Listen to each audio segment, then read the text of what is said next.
Good morning, Lafayette. It is a gorgeous, beautiful, we'll call it spring morning out there because it is going to be a really, really nice day ahead for us.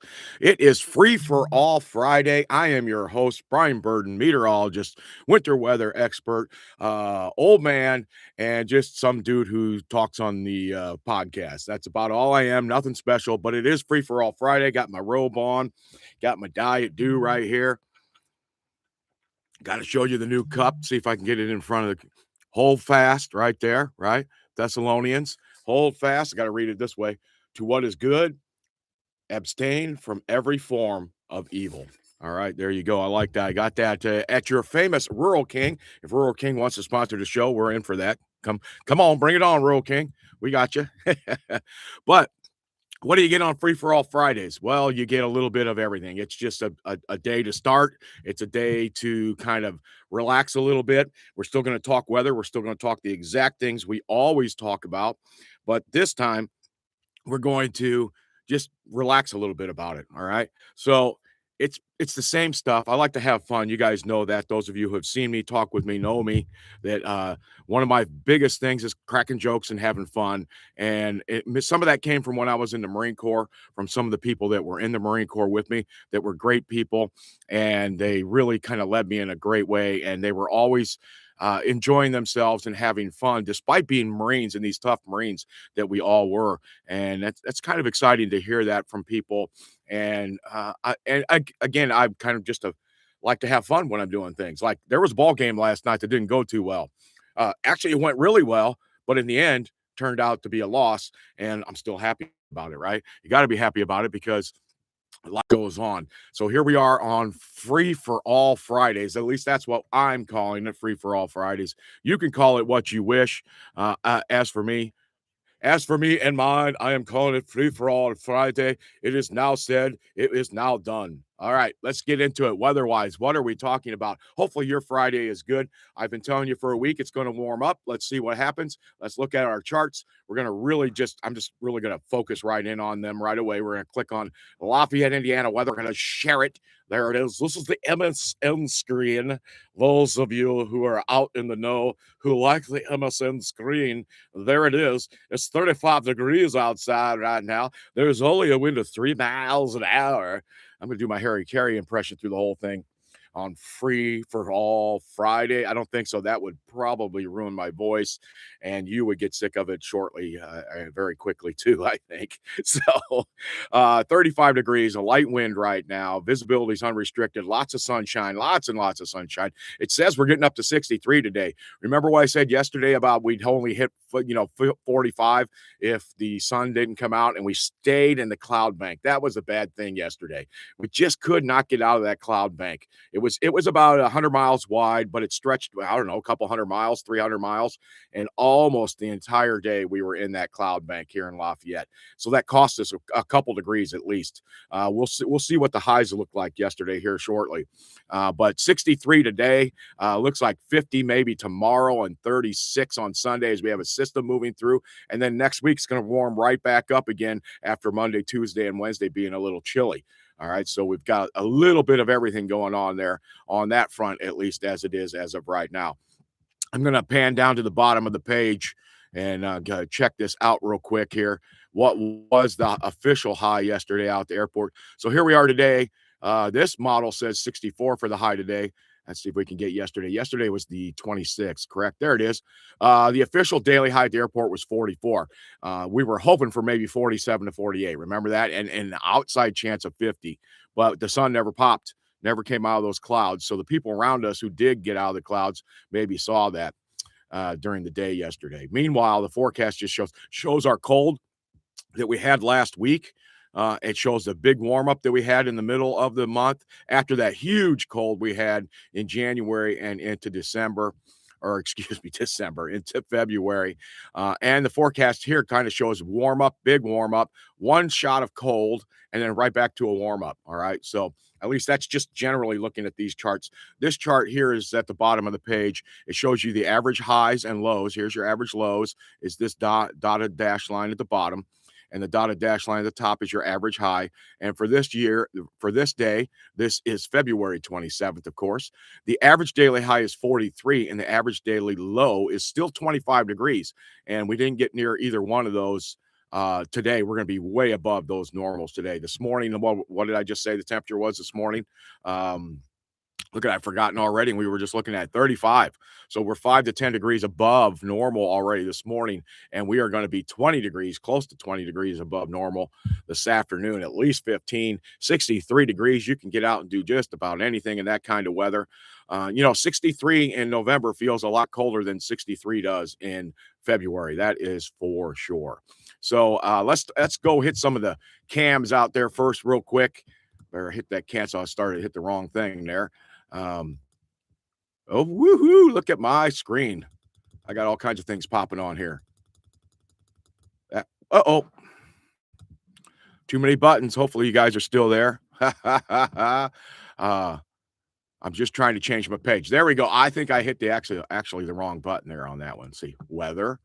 It's giving me all these options up above here. I've never seen this before. You guys are gonna have to figure this out while it's doing it on the air for me. Where's the one I want though? Boom, boom. Indot. There we go. All right, so we got Indot.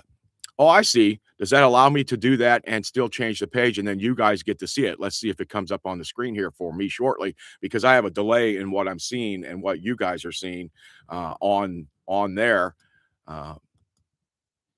I still see the other screen, so unfortunately, it will not allow me to do that, to change it. So there are options to this where I go in here, pop it up, go to Indianapolis, back down to the end dot. You guys can't see this, I don't think, of what I'm doing here on the screen. And then I got to tell live stream I want to change the page. So I'll back out. Hello, hello, everybody. And then I will tell it again. I want to go back out, and it'll give me options, and I will go to the which one am I looking for? New tab, boom, boom. Oh, there it is. It's backwards and it's in reverse order. So I got okay. Now, hopefully, you are sharing this and you are able to see this now that we are looking at the in dot cameras. All right, the in dot cameras is what I'm looking at right now.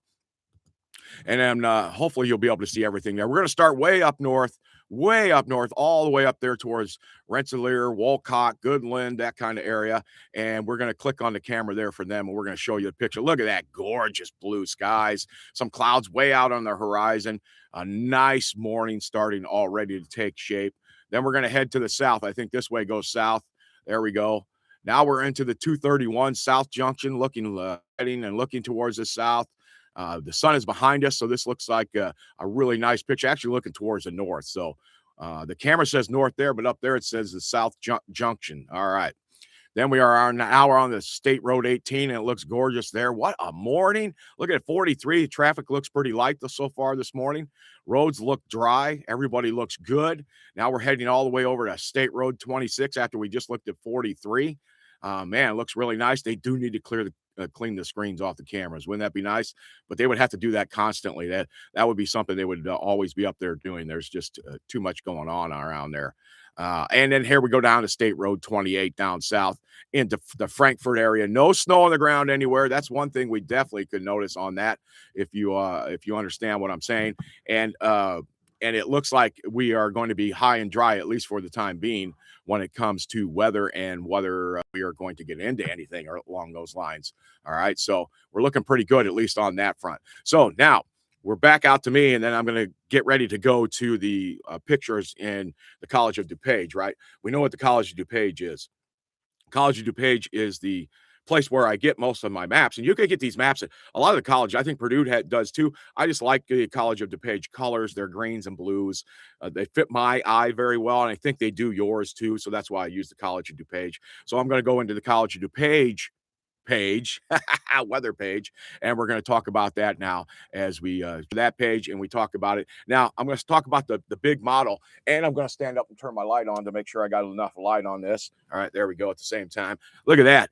I'm giving you all kinds of things today, not just a black screen. It is the screen that shows you everything that's going on in the world.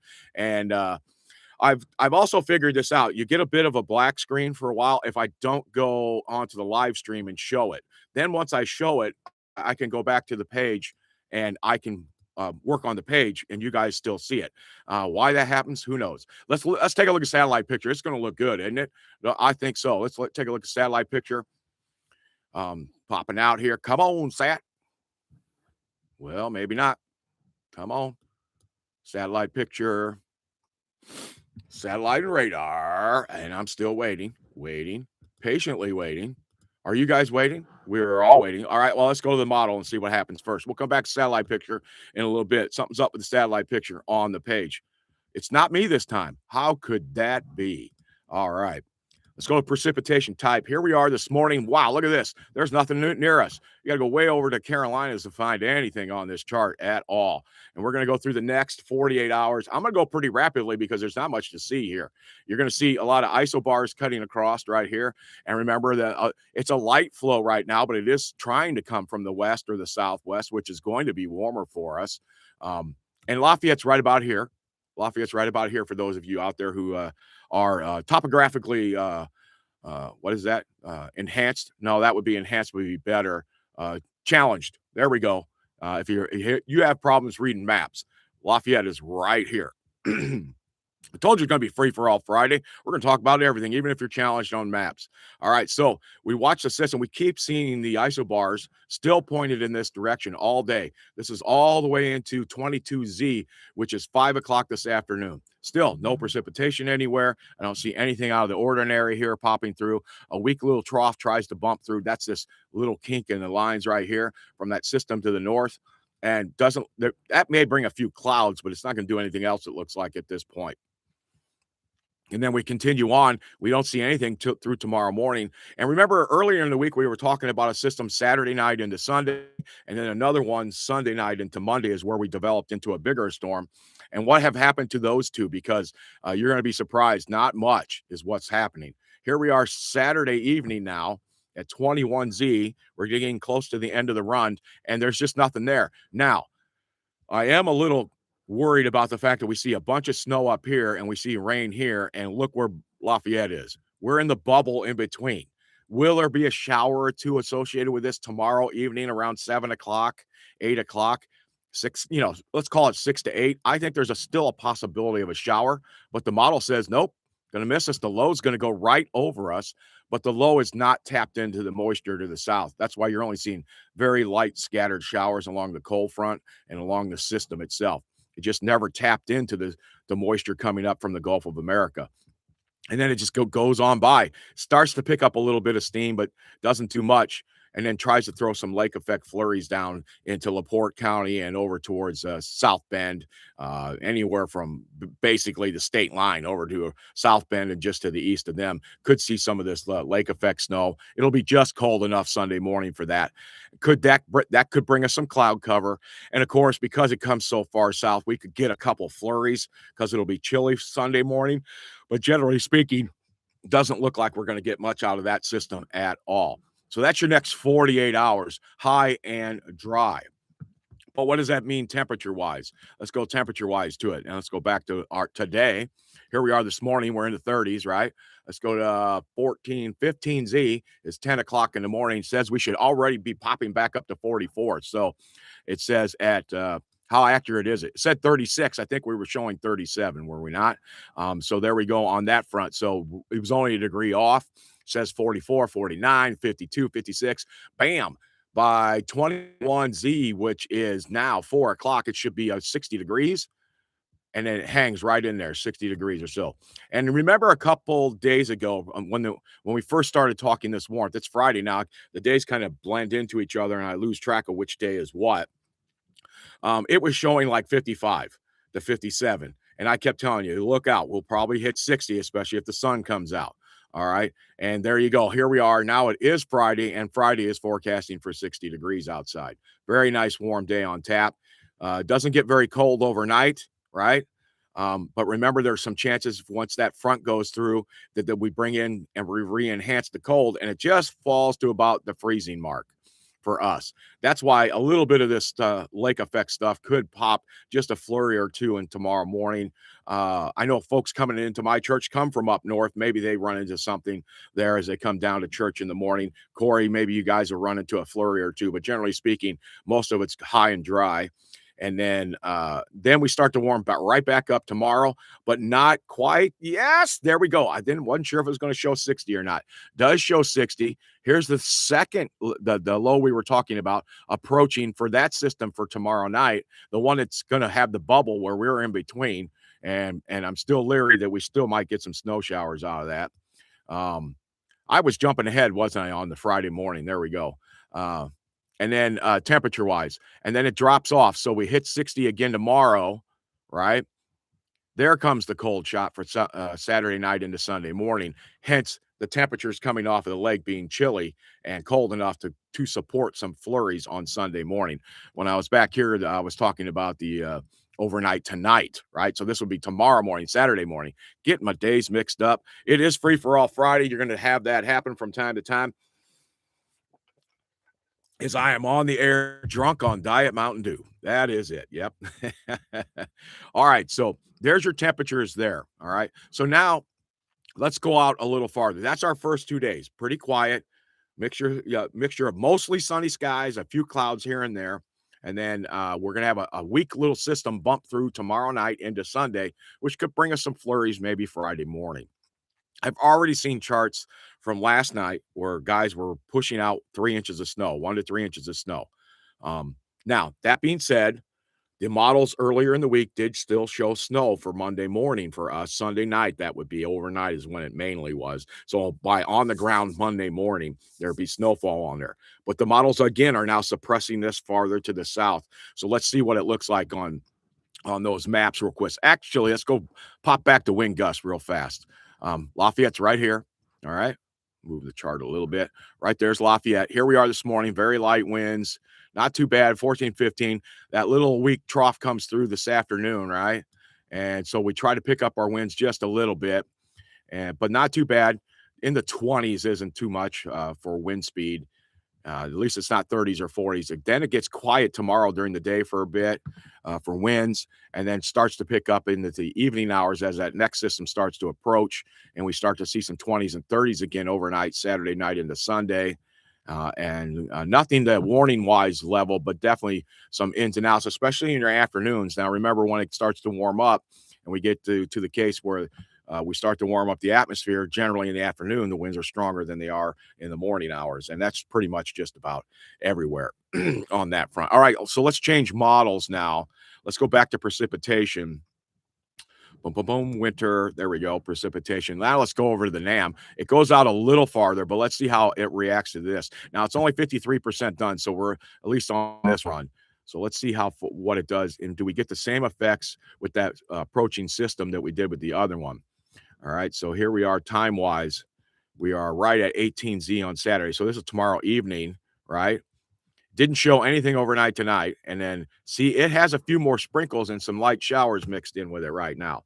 So that's what I think is more the possibility, is a little bit of light rain. It just seemed odd. Now the low is farther south too. You notice the low is here instead of coming right up over Lafayette. It looks like it wants to go just south of Lafayette on the NAM. So that's what it is, with Lafayette being right there. All right. So this low wants to come just right here instead of right here.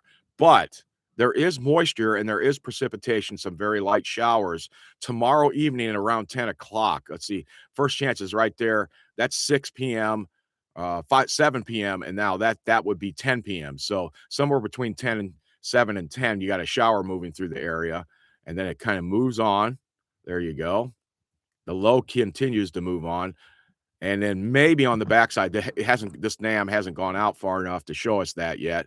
But maybe on the backside, it pulls in some lake effect flurries or some of this light snow. We know the temperature is already going to drop, right? Because we looked at that. Let's look at what it says for surface temperatures up to that time frame too. And let's go back and see if it's popping 60 on this one.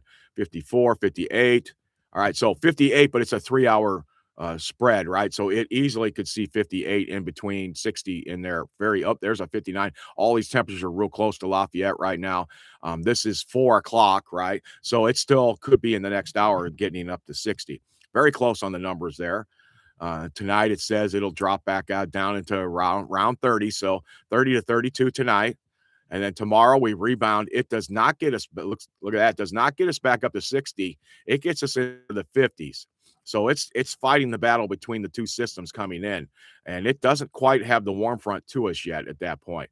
So that would mean it would keep the temperatures colder overnight. And sure enough, Sunday morning, we're talking temperatures back below freezing around 7, 8 o'clock in the morning.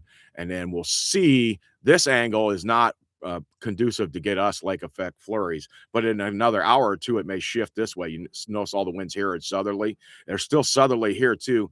So it does mean there's going to be a possibility of something, I think, lake effect. For us, that's just a flurry here or there because it's just getting too late in the year for that kind of thing. The weather's not as cold. The winds aren't as strong.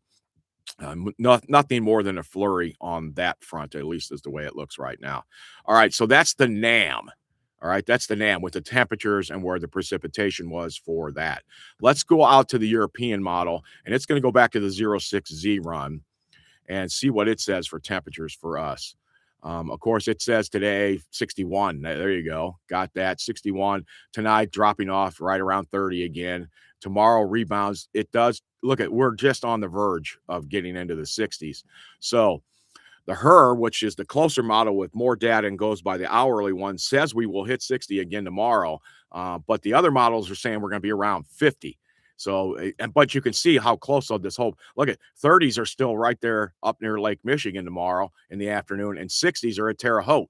So that's a pretty big spread between the two right there. And we could be either side of that, it looks like. All right. And then it cools off overnight. This would be Saturday night into Sunday. And then that little shot of precipitation has a chance, but look at that. It's still too warm at the time frame it moves through. It's in the upper 30s. And then we get into Monday. We push it out to Tuesday a little bit, and we see the pocket of cold kind of hangs around us. And we see we're only maybe back up to 40 on Tuesday, 43. We try to stretch at 44. There you go. On Tuesday, after Monday's high being what? Let's go back to Monday real quick. Monday's high being just in the 30s somewhere. All right. So maybe 40 degrees on Monday, back to the mid 40s on Tuesday. And then Wednesday, here we go. We're starting to get up near 50 again, shows a high of like 48. Right there we are right there. We have another advancing system into the here's what you're going to get. I told you that before. Remember, this is spring. When the temperatures go up, the rain comes in. So we're going to have to dodge a lot of systems. Every couple days, we're going to see a system, it seems like. And then it goes out. There you go. And we're a high of like 45 degrees. That's Thursday morning still. So it's very warm Thursday morning into Friday next week. Now I'm going to switch over the GFS and kind of skip over the European because I want to see what the long range looks like. And I'm going to go away from the temperatures for the moment and come back to our surface and see what our precipitation looks like. All right. And what does it look like at least on that front? Winter. There we go. Precipitation. Like those greens and blues, right? All right. So here we are today. Here we are Friday, the 12th, Lafayette being right about here again. And we are moving along. And there comes a system tonight. And look at it. See, there it is. It's got a little bubble right there over Lafayette again, but it does kind of skirt us with a little shot of light rain, maybe some flurries, all dependent on the temperature at that time. And then it lingers. Whoops. And then it goes by. I slipped a little bit when a little goes by. And then we're kind of quiet in the morning on Sunday. Doesn't really show any lake effect, does it? And then here comes that system on Monday, Sunday night into Monday. It's clipping us again, just clipping us, where I think the European model does not do that. It's pushed it farther south. Now, the heavy snow is back down to the south. I think it was Tuesday or Wednesday. It showed us with like 8 inches of snow. But now that's shifted to the south farther, and the heavier snow is down to towards the south, and we are just up on the upper edge. So I'm going to go through this, and I just went past it. Now I'm going to go back and look at 12-hour accumulations, actually 24-hour accumulations, and it just shows us with a dusting and the heavier snow to the south. So at the moment, that's where it is. It's showing most of the snow south of us, the heaviest snows anyway.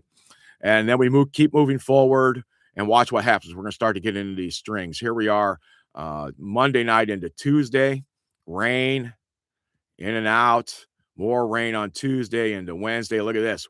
We're in the rain train here for a while. Wednesday, raining, raining, raining because it's warm though now, right? Oh, then we get a kind of a reprieve on Thursday. The rain stops in the early morning and then maybe it's open for the rest of the day for a while. And then we get some more rain here by that's Friday morning. All right. More rain comes through with a warm front. You notice these systems are bigger and more dynamic.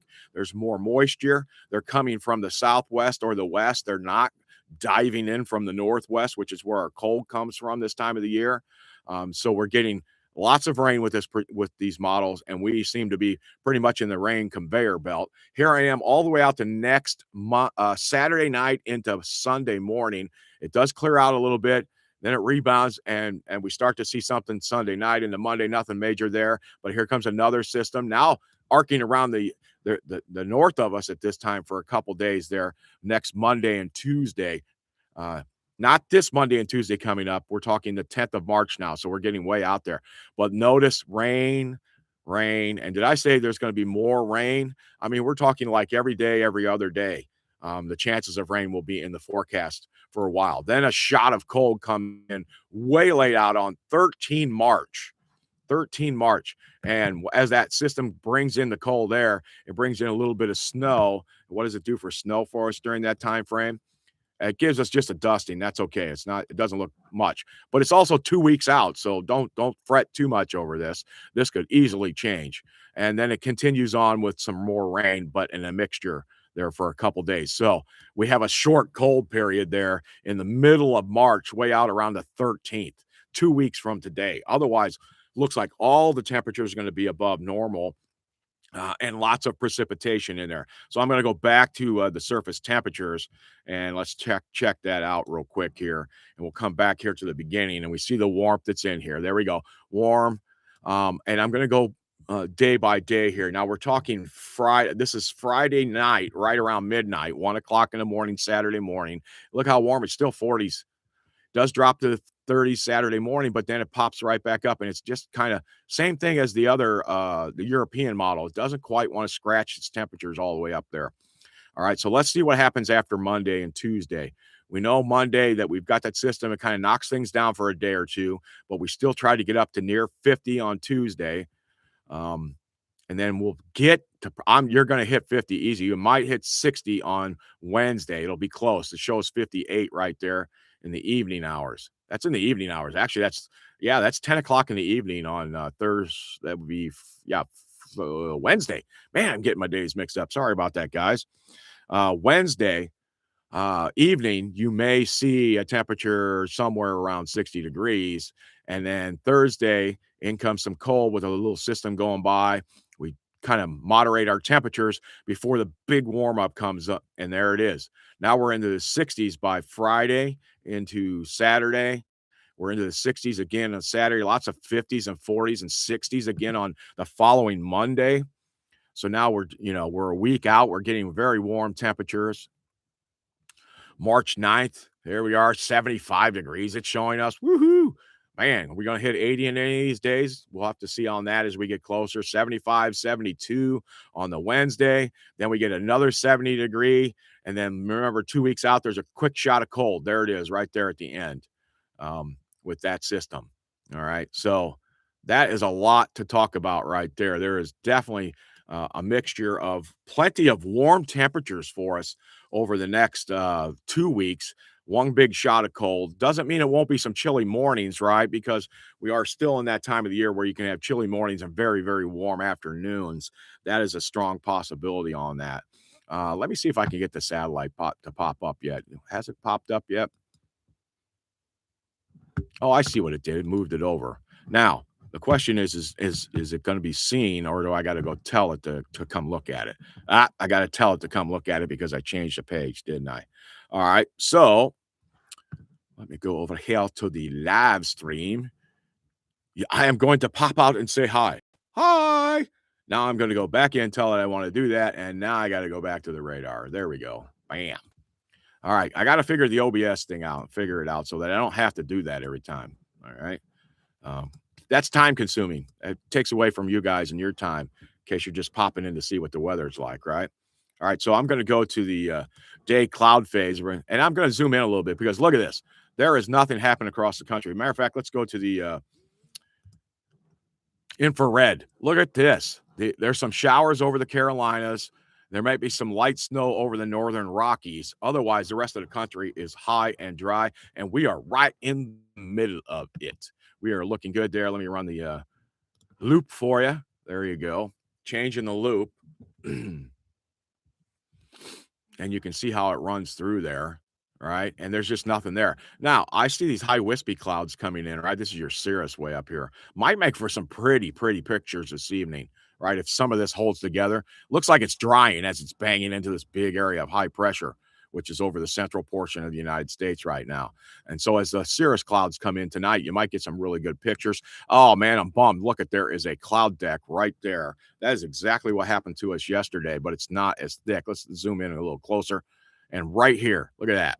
All right, so Lafayette being right here, looks like this cloud deck's going to come over in the next hour to 2 hours, and then hopefully it just presses itself right on through, and we don't get stuck under it. Now, yesterday's band of clouds went way up here, went way up into Wisconsin, so we knew we were going to be in that most of the day, and we would only see spotty shots of sun most of the day.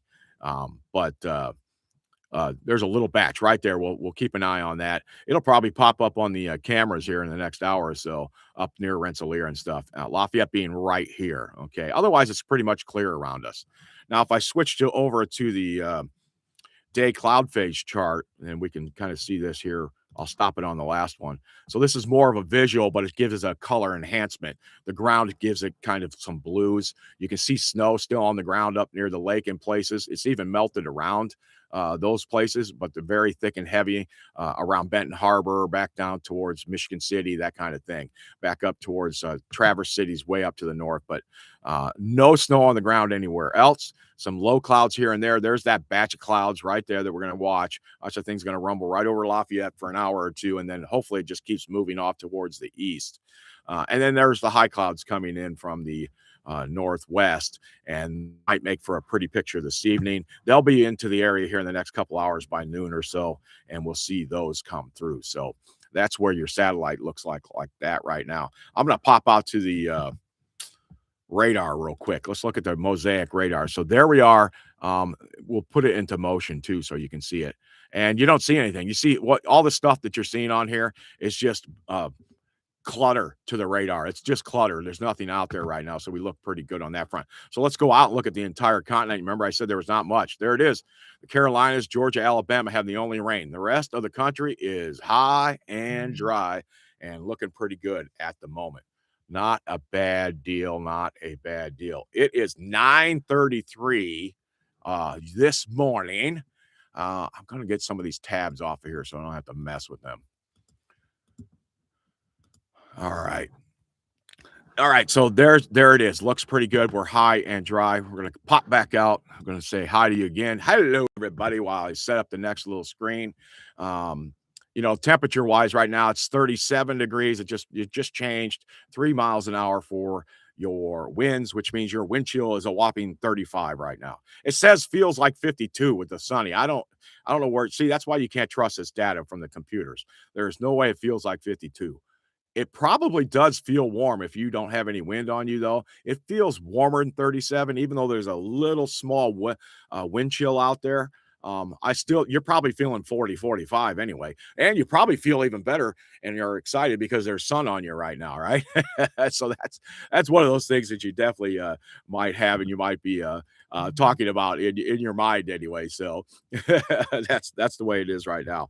I know what it is. There we go. You know what? The microphone was on top of the keyboard and I didn't realize that, and maybe that was the problems with some of the charts. We'll have to figure that out here in a little bit as I kind of go through some of this, but I'm going to kind of set up some things now. There was a big ball game last night, obviously, and that big ball game was the Purdue men taking on Michigan State last night. And it was a very well played ball game. I actually live streamed it on here, and some of you got in and talked to me about it last night as it was going on. So what you're able to do on your live stream is you can't show the actual game, but you can show a scoreboard, right? And then you can talk about everything that you're looking at. And that's what I went through last night. And a lot of you got in here. That was pretty cool. I really did enjoy that. But I'm going to show you some of the stats here, and we're going to get into some of the numbers because I do like to talk a bit about Purdue sports. That's the other big thing on here. And then anything local. Sometimes we get into national stuff and world stuff. Just depends on how long the hour goes. But as you notice, here we are 35 after the hour. And what place are you going to get an extensive local look at the Lafayette weather for 35 minutes straight? You're not going to get that. This was a short day for me. It was short. I got out of there quick, actually. We didn't look as much as we normally do because there's not a lot out there. But then the trends are going to change, right? So the trends changed, and that's what we're looking for weather-wise. But now we're going to shift gears. We're going to drive that train right up to the Purdue-Michigan State game. And if you haven't heard already, they lost 76-74 last night. 76-74. Both teams played very good, and it was kind of a reversal of the halves. Purdue played better in the first half than Michigan State did, but Michigan State still played really good. And in the second half, Michigan State played better than Purdue, but Purdue played still pretty good. But percentage-wise, you can see they kind of flip-flopped themselves. I'm looking at the numbers here right now. Michigan State ended up shooting 53%. You cannot have people come into your house and keep shooting over 50%. This is what happened in the 4 losses already. All 4 times, I believe, the opponent shot over 50%. And Michigan State, it felt like they were shooting 80% in the second half. It felt like they could not miss. And Purdue could not keep coming back and catching up because Purdue was still shooting like 50-60% in the second half. And they not only lost a 5-point lead, but then they fell behind like 5 to 7 points at one point and had to come back to make it close and had a shot at the end to try to win the game. Other stats, 75% for free throws for Michigan State doesn't sound great, but they had way more free throws than Purdue did. And Purdue only shot 67%. A couple of those go in, and man, you got your game right there, right? And look at three. Purdue shot 48% from three, and they only shot 32%. You did a good job there. That meant look at all the other shots. They were getting shots in the paint left and right. A lot of fast break points. Every time Purdue turned the ball over, they scored on it. And I don't know if the numbers are here, but last night I remember looking at the numbers. It was like 9 turnovers by Purdue and 18 points scored off of those 9 turnovers. Purdue had 6 turnovers from Michigan State, but only scored like 9 points off of it. You see the big difference. They were getting 2 a shot. We were getting 1.5 a shot. And that's how statistics work out a lot of times, all right? Won the rebound battle. Lost the turnover battle, but both teams did really good on that front. And then there's your steals that are listed on there also. And here's some of the numbers that are there that you're going to be seeing during this time frame. Michigan State topped number 8 Purdue 76-74, of course. Purdue's now 22-6. What I can see here now is they'll drop to like 10th in the league, but their statistics are still going to keep them in the top 7 or 8 because they had a great game. Defense may fall a little bit, just a little, because Michigan State was so productive in the second half, especially. But their offensive numbers for Purdue were very good. So they're going to hang right at that number 2 or 3 spot offensively. So they still may be the last number 2 when it comes to the NCAAs, but they're going to have to win out pretty much now. They can't lose any of the last 3 games, or they're going to fall back to a 3 or 4 seed. I don't see them getting any worse than 3 because of who they've played and how many good games they've played. But we've gotten used to and we've got dedicated to these guys that have been with this team for 4 years winning a game like last night, winning a game against Illinois that they were behind or real close, winning a game against UCLA when they had the lead, right? When they had the lead against Illinois. And it hasn't happened this year. Does that mean the guys are any worse? No, that means, when you play great teams and really good teams like should be playing about 500 ball. But they haven't. They've played far above that. So eventually, somewhere, they're going to lose some of those games. Plus, teams have now seen the boys for 4 years. So Paint's got to mix it up a little bit. Both teams literally walked every single possession up the court unless they were going out on a fast break. And Braden tried to push it a few times. That was for sure. But Michigan State got a lot more pushes. They had like 3 or 4 big-time windmill dunks on Purdue. They were putting it back in the hoop, and Purdue didn't have any of that kind of stuff going on, right? But still, Purdue was right there in the game, had the lead most of the game. About 60 to 40 or maybe 55-45 because Michigan State ended up kept getting the lead towards the end and then hanging on to it. So the numbers got closer time-wise of who had the lead. But now Purdue has lost back-to-back games to Michigan State for the first time since February 10th, 2018. And remember, they had a 20-game lead on their record, total record over that. Now, the Boilermakers have lost 4 home games this season, coming to teams currently ranked 3rd, 4th, 10th, and 13th. So Michigan State's going to move up into the top 10 or be 10th, something like that after this win, right? So it'll be something like 3rd, 4th, 7th, and 8th because Illinois is going to move up too. So all 4 teams that they lost to at Mackey are all 4 in the top 10. All right. That happens. It just happens to everybody. When you're a good team and you play good teams, you are, we could have easily went up there and beat them at their place too. That's just the way it is. That's the way it works out. All right. The 4 home losses equal the number of home losses from the previous 3 seasons combined. Yes, that is true. I feel for Wisconsin the last game of the season, though, because I think the guys are going to be on track right there when they come in for that because it looks like that'll be the last game for the Big Three, and there'll be a lot of emotions, and hopefully everybody is focused on the game to win that last game to maybe still get the 3-game bye or only have to play 3 games in the Big Ten tournament because now they've fallen to 5th for sure, and they have to play on Thursday. So they have to play Thursday, Friday, Saturday, Sunday to win the Big Ten tournament right before they get into the NCAAs, and I hate that because I just think this tournament's in the wrong spot. It needs to come earlier. I know you got 20 teams in your league, but you got to figure that out, right? If Ray's out there, he knows what I'm talking about, right? So that's what we see at least on that front. Now, Michigan State won in Mackey Arena for the first time since 2013-14. So Purdue had been pretty much knocking them out every time. And Purdue lost for the first time this season when having at least 4 players score in double figures. They're now 16-1 when they do that. And yeah, I think Benter came off the bench and scored 11. We'll get into the numbers here in a second, but the bench was great. The bench was great. The whole game was a good game, back and forth. Really good play. Nobody was really fouling. There were not any of these hard, really cheap fouls. There was a hook and hold that I don't think they called a hook and hold, but they should have. That was done on Daniel Jacobson. Teams are figuring out they can push Daniel Jacobson around, and they're doing it. And a lot of them, we see replays, and guys are grabbing jerseys and pushing and hooking, and they did not call. They just called it a regular foul, which was fine. It's not that big a deal. These teams just played good, hard defense, but did not try to hurt anybody. A lot of times they're just standing straight up to let guys shoot, and nobody call a foul. Understand that. There were a couple flops, and the flops were taken by Michigan State that got them. Purdue tried a couple flops, didn't get it. Michigan State tried a couple, and they got it. That happens. It's part of the game, too. The guy on the three-pointer who didn't get touched, but then buckled his knees and fell to the floor when he landed and got an extra point out of that because he made the basket. Come on. I want him to go back and look at the camera, and maybe it's the ref's angle that made it look like he got it, but he didn't. That was nothing. But that cost Purdue a point at that point. And then there was another one somewhere where the guy flopped on the floor pretty good, and they gave him a foul call. But, yeah, hey, generally speaking, the refs weren't involved in the game. Nobody was worried about it. Why? Because both teams were playing elite-level basketball. They were playing pretty tough-nosed, hard defense without fouling, right? But both offenses were working pretty good. That's why this game could have gone either way, and Purdue had a shot to win it. Matter of fact, Purdue had 2 shots to win the ball game.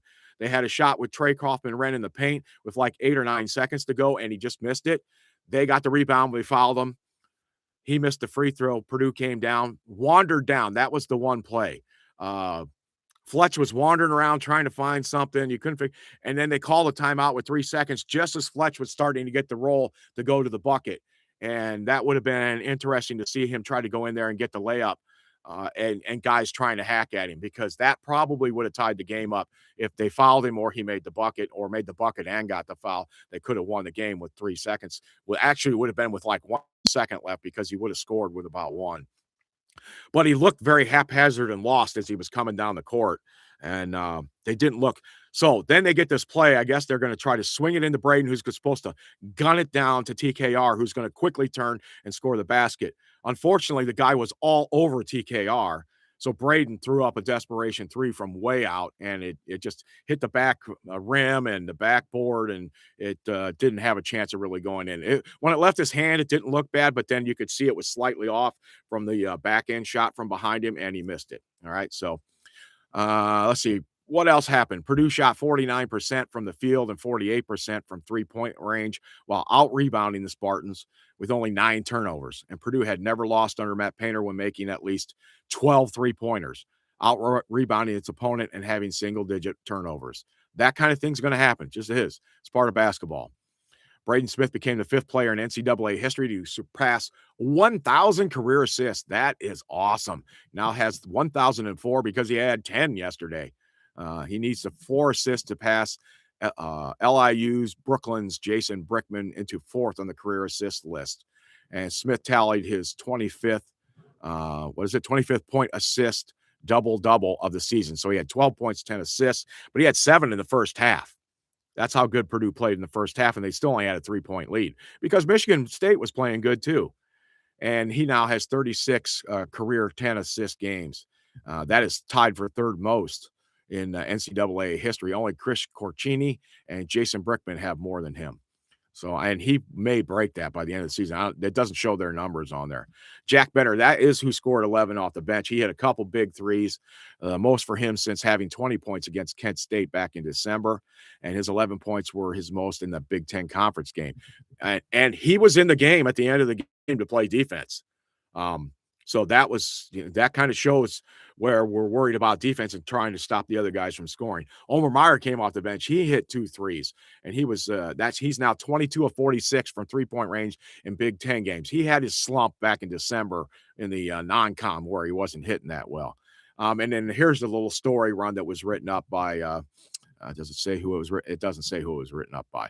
And it says basically Carson Cooper scored 15 points. Kerr Tang, who came off the bench, had 13. And Michigan State's bench scored too. They scored like 20, where Purdue scored like 30. But we had more, just more guys. That's all it was. They only brought like 3 guys off the bench. We only brought 4 off.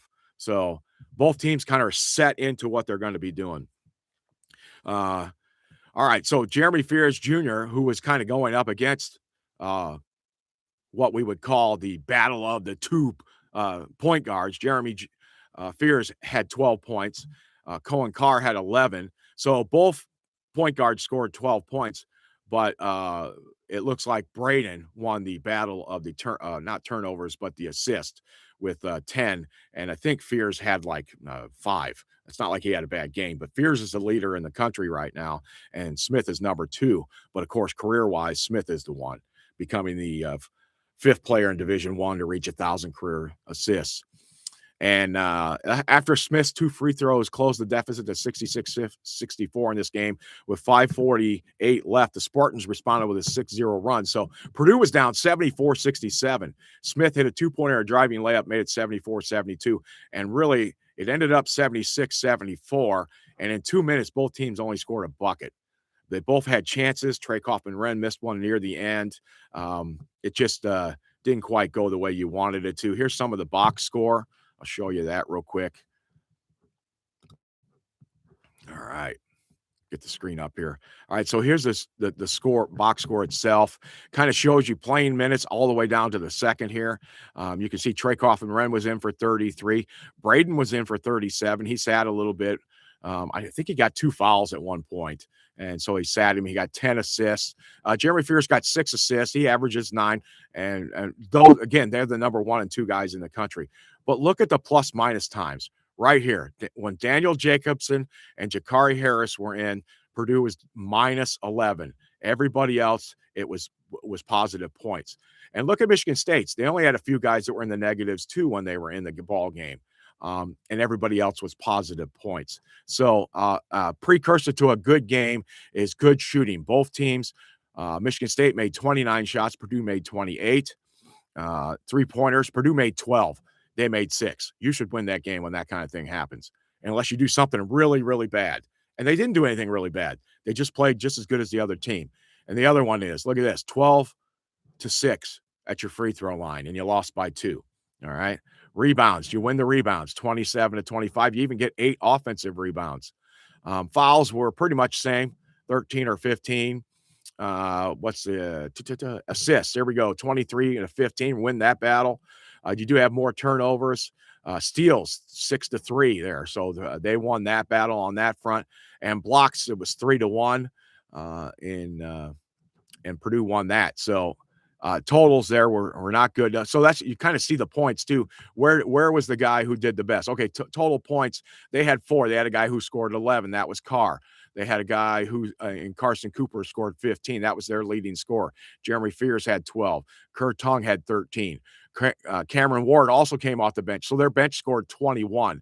Not bad. That everybody scored at least 8 points who scored. One guy didn't score anything. Purdue, the same thing, though. Look at this. Trey Kaufman-Renn had 10.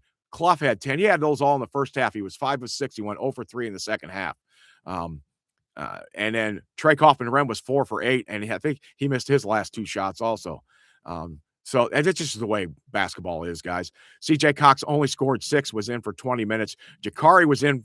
Where's he at? He's down in there. He was in for 15 minutes. He scored 5 points, but man, he was minus 11 when he was in. Things just didn't seem to be going right when he and Daniel Jacobson were in. But you got to give guys some breathing time, right?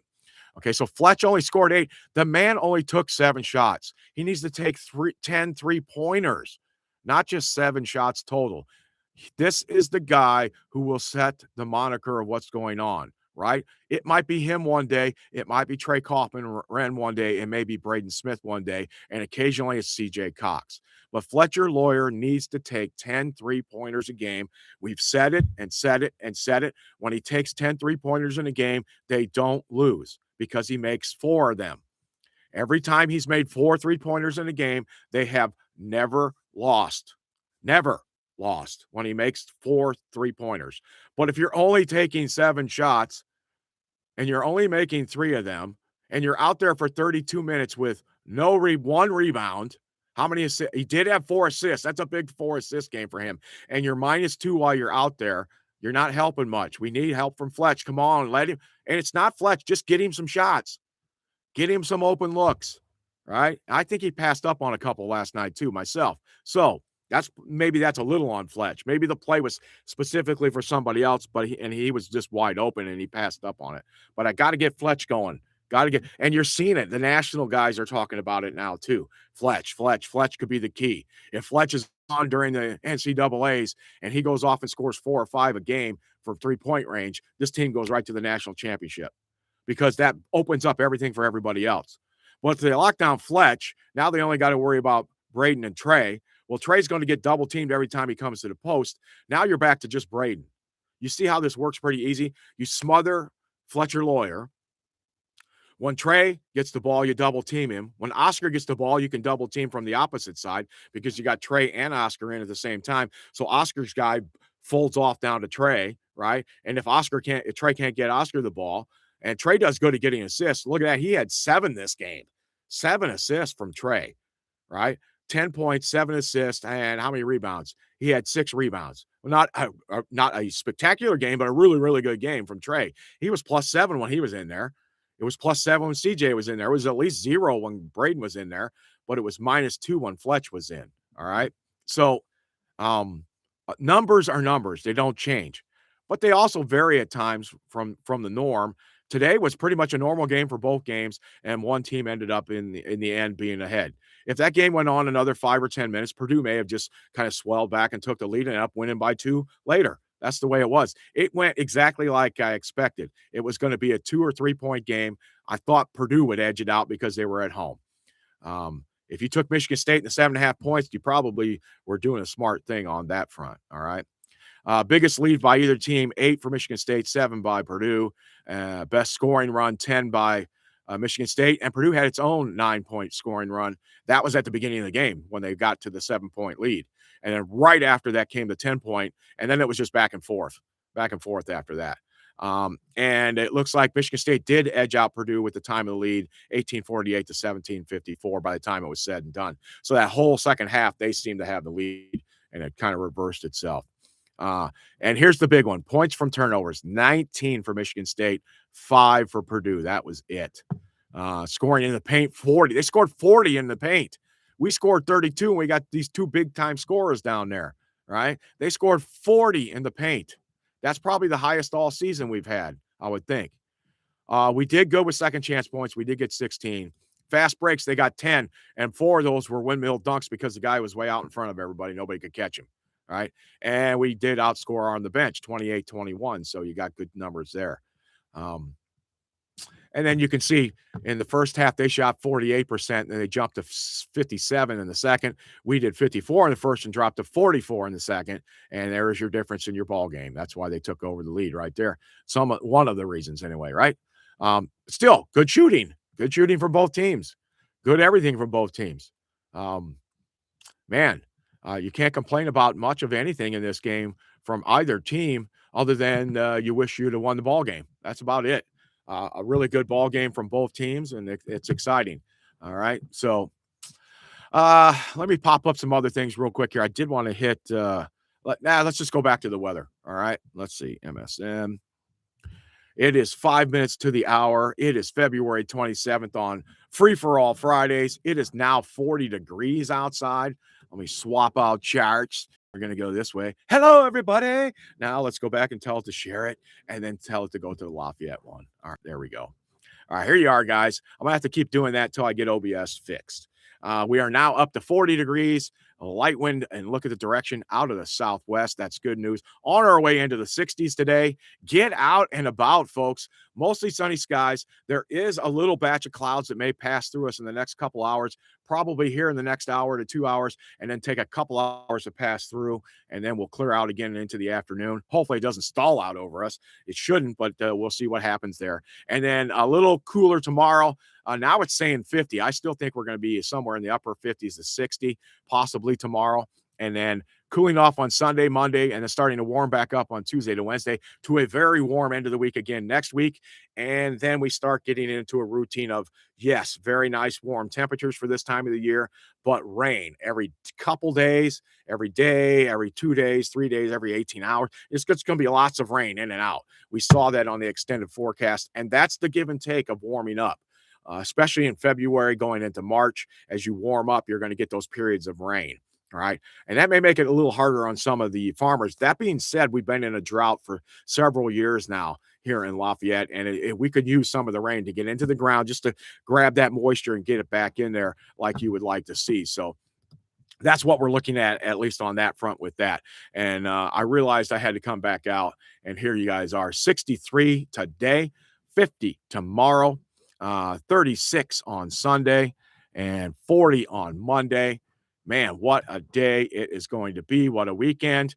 A little bit of flurry activity, maybe Sunday night. We're going to have to still watch that system. If I see that system turn and we look like we're going to get a lot of snow, I'll try to pop in here tomorrow and give you guys an update on what's going to happen. Otherwise, I'll be back Monday morning, 9 o'clock, to give you an extensive look at your weather here in the local area around Lafayette. We'll cover a little bit of sports. We'll cover there'll be a game that comes on Friday or Sunday, excuse me. I'll have the recap on that on Friday. I will try to go live Sunday during the basketball game again. I saw a lot of people get in there at least for 3 to 5 minutes and take a look at it. That would be great if you were able to do that too, just to see how the game's going. We'll talk it over as it goes through and enjoy just a little bit of camaraderie and some chat and see what you guys think about the ball game at that time too.